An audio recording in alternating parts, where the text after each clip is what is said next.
Good morning, friends. Welcome back to Astrology Today. My name is Melrose, and I'm here to share your daily aspects. Today is Sunday, May 1, 2022. Sun in Taurus and a newly waxing moon in Taurus. The grounded and growing vibes are strong now as we enter a new creative cycle. This is the time to dream from this rooted position, being grounded in what is familiar and reliable, to bring our attention and intention to what we are becoming, and set the plans in place that will help us grow in strength. Today is the beginning of Solar Beltane, the midpoint celebration of spring. We're halfway from spring equinox to summer solstice. Beltane is generally celebrated as the early beginning of summer. In tradition, we light fires to herald sun's increasing to peak influence over the coming months. Traditionally, herders would bless their cattle at this time. Homemakers would clean out their hearths and set a new home fire from the celebratory public bonfire. Cattle are a material resource, the kind that is important under the sign of Taurus. In this modern era, if you have no cattle, it wouldn't be a bad idea to ritually celebrate the physical resources you do have, namely your body, your home, your financial assets. However small or large these resources, this is the time when we celebrate and pray for their increase in numbers and in strength. Each celebration has solar and lunar dates. Solar and lunar celebrations often land on different days, the solar year being slightly different in length to the lunar year. 2 weeks from today, we will celebrate Lunar Beltane with a lunar eclipse. So when we get there, it'll be a little bit like double vision. But it's just the same celebration 2 weeks later at night. So a curious mind like mine might ask, how long do we celebrate, and do we have to have two separate celebrations? Personally, I'd say the next 2 weeks between now and then are a significant and appropriate time to celebrate, each in our own style and timing. Solar celebrations are outer life celebrations. They include the people in our communities and social groups. Lunar celebrations are inner life celebrations. They're celebrated at home, alone, or among loved ones, much the way Christians might attend social Christmas observations and also private family Christmas celebrations. Okay, I'm going to go ahead and get into the aspects, but first I will point out the handcrafted key on the right-hand side of the page. Most of the symbols have made it into the key, so if you desire a point of reference, it's right here. I have otherwise divided the page into 2 columns, one for each of our luminaries. The moon is the luminary that sheds light on our inner lives. This is your relationship with yourself, what it feels like for you to be in your body, heart, and mind, and in your home. The transits and aspects that the moon makes are all very brief, and they have a subtle impact on those things you think, feel, know, and intuit, but may choose whether to express. The sun is the luminary that sheds light on our outer lives. This is the outward expression of yourself in the world, specifically in your work, social, and civic spaces. I address the sun and the rest of the planet's movements on this side because these have a greater effect on that outward expression. And we begin on the sun side today at 5:37 this morning, Central Standard Time, friends. Venus goes sextile to Pluto. Taurus, Libra, Scorpio, you have ruling planets here. This aspect will be with us through the 6th. So recall this ongoing conversation we have been having about the expansion of our vessel for receiving energy and resources. Venus is our receptive capability. It's how we attract or draw in what we need and desire, and what we need and desire covers a broad spectrum of energies like love, acceptance, attention, acclaim. It also covers all of the material resources we require. Pluto represents the things that are hard to see, hard to know, and difficult to predict. The depths and the extremes, the bottom, the top, the beginning, and the end. The sextile energy here is cooperative, merging our personal receptive capacity with emotional and intuitive depth in a working relationship that generates good outcomes. We feel more profoundly for the people and things that we value the most. We love more deeply right now. Spend time with those you feel most attached to right now. Find ways to express the breadth and the depth of your appreciation for one another, and together you can create something beautiful and new. In the ongoing column, today is the final day for Mercury square Saturn. Gemini, Virgo, Capricorn, and Aquarius may have noticed this the most. This aspect brought with it a requirement of some mental labor with some challenges to communicating what we've been working on without facing negative feedback. Hopefully, the hard work has been done by now, and we can turn our attention to the more emotional and intuitive work of these transitions and transformations we're in. Venus conjunct to Jupiter will be with us through tomorrow. That's through today. So Taurus, Libra, Sagittarius, and Pisces may feel these effects the most. The expansion of our receptive vessel for resources is underway now. We have been thinking, planning, and listening. We have grown our idea of what it is we need in order to survive and to thrive. And having put in that work, Jupiter, under pressure with Venus, promises to make larger our capacity to receive and create. Mercury sextile Venus here will be with us through the 11th. This has been bringing us positive cooperative vibes between the intellect and our ability to attract what we need and desire.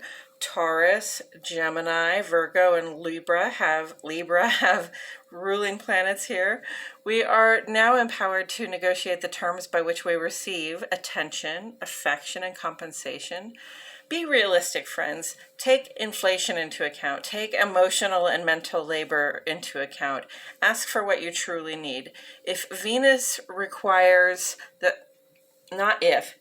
does require the sense that our relationships are balanced. That can take some self-advocating, and now is the time to advocate for ourselves.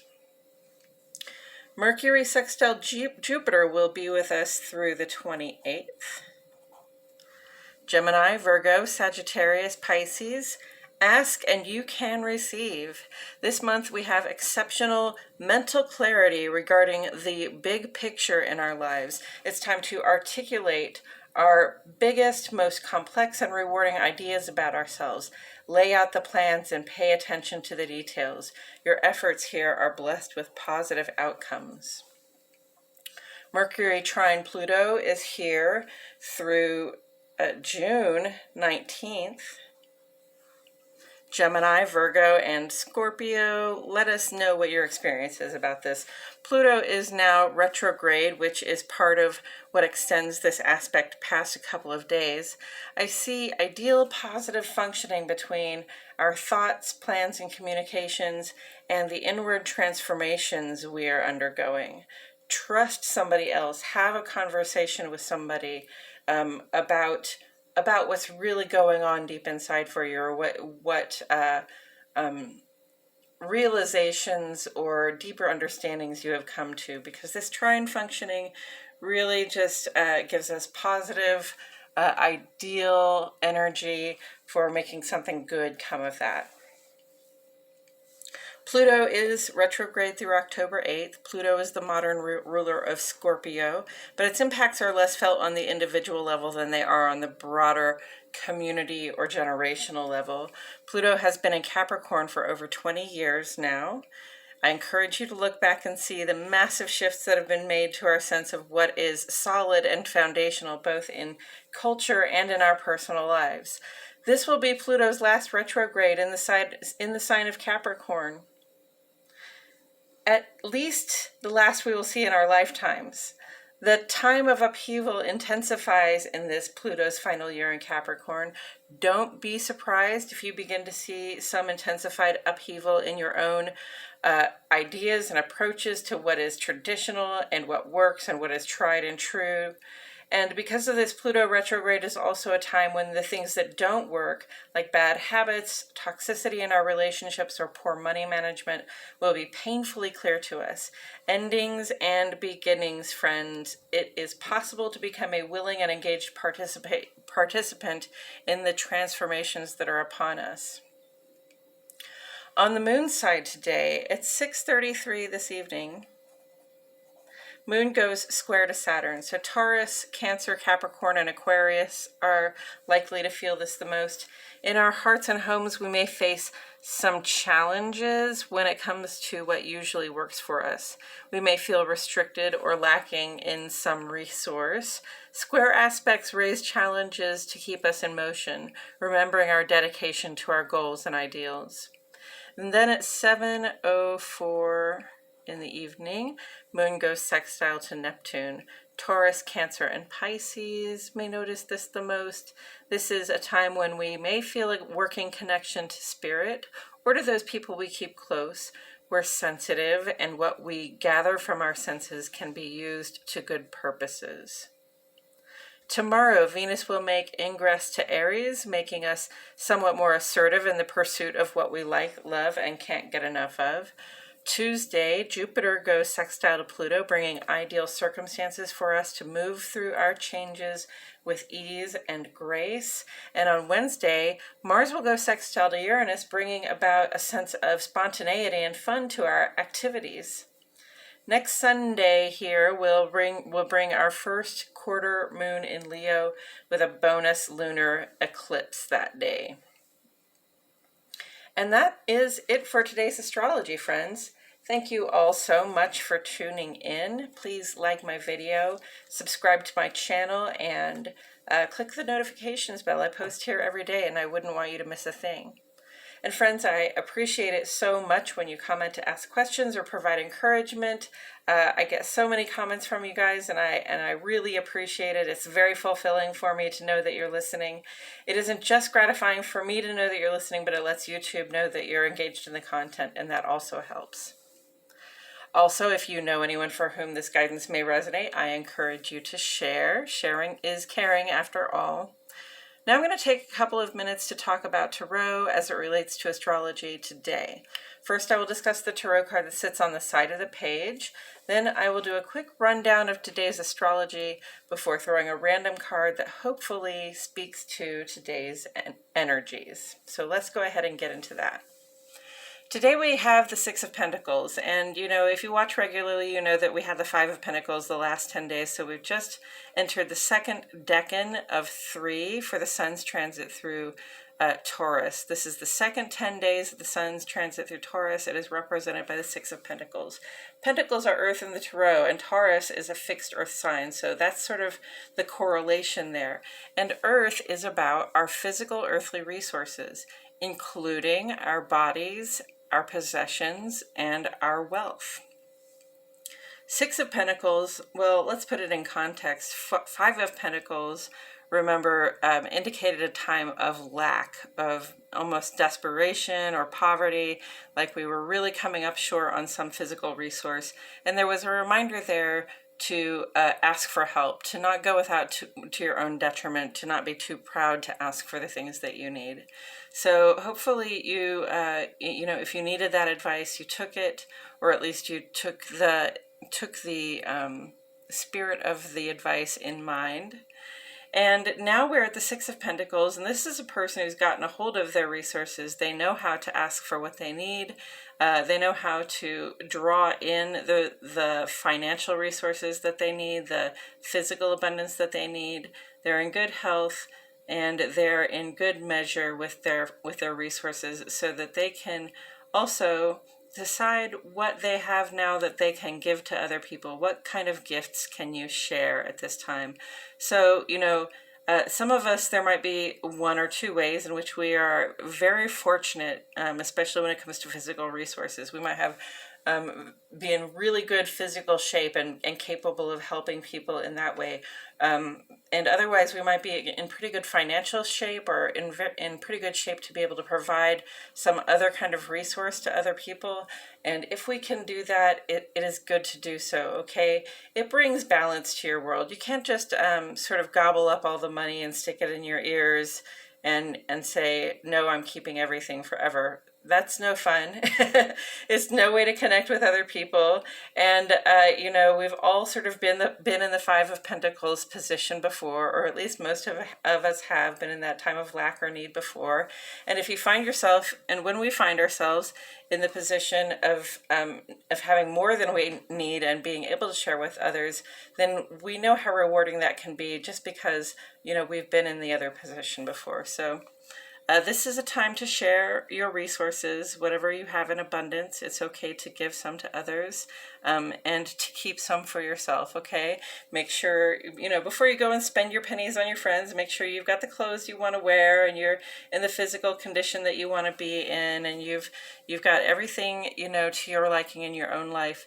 And then you take that extra and you share that abundance with others. It's such a good feeling, and, you know, to be a resource for other people, a resource of gifts and abundance. You know, if you've never tried it, I guess you might not know what that reward feels like, but it's really good to be able to give. So, you know, I encourage you to do so if you're in a position to do so. And with that said, I'm going to go ahead and mix up some cards while I remind myself and the cards that the sun is in Taurus. And what I didn't make a note of here today is that Uranus is also in Taurus. So that's the change maker in the sign of, you know, sort of stabilizing. It's not always a comfortable position, but we have been going through some shifts and changes in our foundations. We've really been going through a lot of transformation in what we would consider to be you know, foundational parts of our lives. So, you know, we're feeling that. We're feeling the shifts and changes. We're feeling ourselves moving into the changes that we need to make to adjust to what the world is bringing us as well. But, you know, Sun in Taurus is just a time to put down roots, to be grounded in what is familiar, what feels good to us, physically, what gives us comfort. And then the moon in Taurus is also a time to grow some roots, to slow down, to not have to speed too quick or to initiate anything, just really to focus on growing strong in what it is that we want to be, do, and have in our lives, inner and outer. And, you know, on the sun side of the page, we have a lot of Venus and Mercury, a whole lot of Mercury here. So a whole lot of thoughts, plans, and communications going on. And, you know, I see Venus in three places. This is about our receptive capacity. We have been working on like this expanded capacity of, you know, to receive what it is that we need in order to create the life that we would like to be living. You know, things are changing in the outer world. Things are changing on a foundational level, you know, even down to, you know, the price of gas going up and the price of food going up, you know, like things are really changing around us. So we've got to expand our ability to draw those things in that we need and desire. So we've got to expand our capacity to receive them as well. And that's what we're working on right now. So we've got this expanded capacity, and we also have this new expanded idea of just ourselves and what we can be, do, and have. And so, you know, now is the time to be laying out the plan, to be thinking really big, to be laying out the plan for who it is that we're becoming, like, you know, the ideal for who we're becoming, not just, you know, the scaled back, you know, the sort of compromised version of ourselves, but the fully uncompromised version of ourselves is the ideal. So, you know, this is what we're working on at this time. You know, we're just getting bigger. We're expanding our capacity to receive. We're going through some real deep transformations. It's a good time to be communicating about that as well. The transformations are happening on the inside now with Pluto in retrograde. So, you know, have the conversations, be receptive, feel the love that you're feeling, feel those really profound, deep feelings that you're feeling as well, because gosh, that's a good way to be, you know, to be able to feel the appreciation that you do for the people and things that you like, love, and can't get enough of. On the moon side of the page, you know, we've got moon square Saturn, which, you know, just says, oh, what usually works for me might not work very well for me. It's a 2-hour aspect. If you're feeling frustrated or restricted, give it some time and come back to it. And then sun, moon sextile Neptune, that's more of a sensitive feeling. It's more of a positive feeling of connection that, you know, from which we can generate a positive outcome. So the things that you're sensitive to, you can use to advantage to do good in the world. And with all that said, I'm going to turn this card over. Oh, friends, we got the Empress today. I love this. Okay, so you can see here, the Empress has the symbol for Venus on their shield. Okay, the Empress is the embodiment of Venus in the tarot, and the Empress is, you know, the most supreme high ruler, the how should we say, the feminine version of the most supreme high ruler, because there's also an emperor here. The Empress really represents, you know, sort of ultimate motherhood, not just mother of people, but like mother of communities, mother of nations, right? It's almost like a goddess figure. This is a person who is very well resourced, who is very well powerful, and again, like I was just saying, uses their powers for good. Okay, so Venus here in this sextile position with Pluto, you know, it says that we are loving deeply. We are feeling our feelings very deeply for those people that we love and appreciate. And that's very much an Empress vibe, like just abundant, unlimited love and compassion. We can take in more inspiration and resources. The Empress has, you know, has a whole realm from which to draw resources so that she can distribute resources. You know, she doesn't just draw them in and keep them for herself. She shares, right? She lives abundantly, but she also shares abundantly. And, you know, she knows how to negotiate the terms. She knows what she needs to get in exchange for the labor she has put out, right? And she knows what she needs to get in order to help people in the way that she does. So, you know, if you feel that you can embody being the Empress, this would be a good and positive archetype to try to embody. And, you know, for my more masculine listeners or watchers, the Empress, you know, yes, this is a gendered looking card, but it doesn't really refer to a specifically gendered person. We both have masculine and feminine qualities in us. We both have fathering and mothering qualities. We all have fathering and mothering qualities in us. And the Empress is like the ultimate mothering figure of the tarot. So, you know, you can get into that mothering part of yourself, that part of yourself that just wants to nurture and give abundantly. Then you know that you're in that Empress embodiment. And it goes really well with this Six of Pentacles, because it's just sort of a reiteration of like, there is enough of everything, right? And not only is there enough of everything, but you have more than enough. And you have so much, in fact, that you have extra resources to share, and you will use those resources to nurture the growth of other people. And, you know, that's really beautiful to kick off Beltane too, you know, because the sun, solar Beltane, is about, you know, the sun's waxing influence in the world. We've gotten to a point where the days are really longer, and they're going to continue to get longer, and they're going to continue to get warmer, and all the life that's going on outside is just going to continue to grow more abundantly. The sun just gives and gives and gives. Okay, that's all it does, is it shines. And I can't think of a better, you know, it gives very generously of itself. And I can't think of really two better cards to go with the beginning of solar Beltane than the Empress that gives generously, you know, and also the Six of Pentacles that reminds us to give generously as well. And I believe that's all I have to say about it today. Thank you all so much for being here. I can't tell you how much I appreciate your presence. My name is Mel Rose, and I'll see you all back here tomorrow for more Astrology Today.